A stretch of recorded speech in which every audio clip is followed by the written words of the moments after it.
supposed to. And they had to let the government know what they're planning on doing by the end of the month.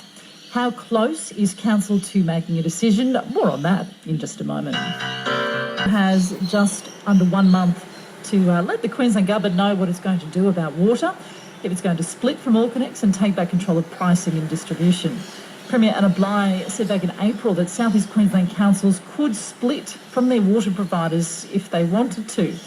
The announcement left councils asking loads of questions. The big two: how much would it cost to take control back and who was going to pay? 2 months after the state government said councils could go it alone, we still don't know what the Gold Coast Council's up to. The numbers still being crunched.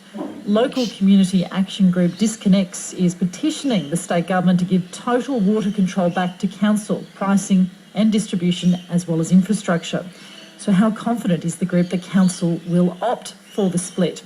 Wain is from Disconex, and I asked him which direction he thinks council's going to take. I would assume from the talks we're having with the Mayor and particularly some other councillors that they will split. I really can't see any reason why they wouldn't split. It's the wish of the community, the overwhelming wish of the community. The council, or even in fact the Gold Coast administration, want to go against the council wishes. They do so at their own peril. And do you think they'll split on pricing, distribution and the management of infrastructure? I believe they should take the whole back. Do you think they will, though? I believe they will, yes. What makes you feel that way? You mentioned that you've been speaking to councillors, that you've been lobbying council very hard. We have been talking to particular councillors. There are some councillors that won't come near us, obviously because they feel that we are a threat to their independence when really they're not independent, they represent the people. Those councillors that are listening to us are taking steps. They are the ones that are being most vocal in the community and in the media, saying that we do need a divorce from Allconex, and they are also the ones that say that we must take the whole business back. Now, we want the dams, we want everything, but unfortunately the state government at this point in time is only letting us have the retail side of things. Okay. Do you have support of the majority of councillors? At this point in time, we can't categorically say yes to that. One would think that any councillor that did not listen to the wishes of the community would be putting his position as councillor at the next election in grave peril. You would be aware that council's in the middle of budget talks at the moment, and you've made it quite clear that money needs to be allocated in this financial year's budget to cover the cost of splitting from Allconex. How much money would you like to see allocated? I had a conversation with John Cherry from the Council of Mayors in middle March, and he indicated to me that their initial investigation into the cost of disconnecting was in the vicinity of $40 million.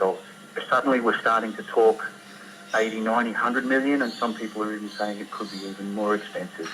Ernst & Young are currently doing a report for the Gold Coast City Council to give them an accurate indication of what it's going to cost to dismantle the entity. Now, I believe that report is due sometime this week, even though it's been held off and it's 2 weeks late.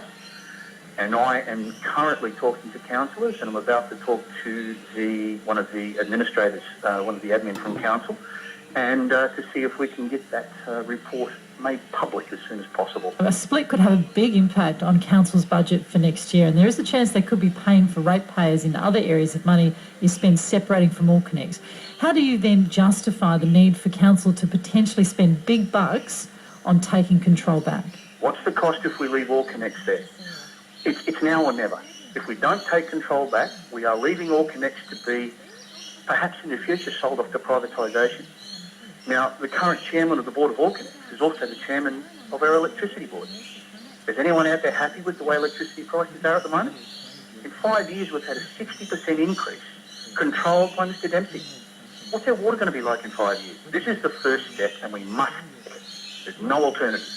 Wain from Disconex with me this morning on the morning's program.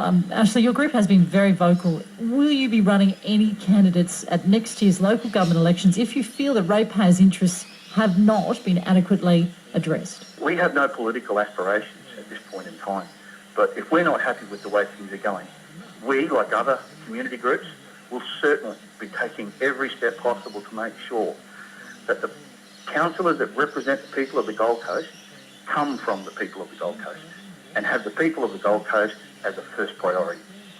There you go. That's Ashley Wain from Disconex. 6 to 9. Gold Coast Mayor Ron Clarke says council has already made up its mind on whether to split or to stay.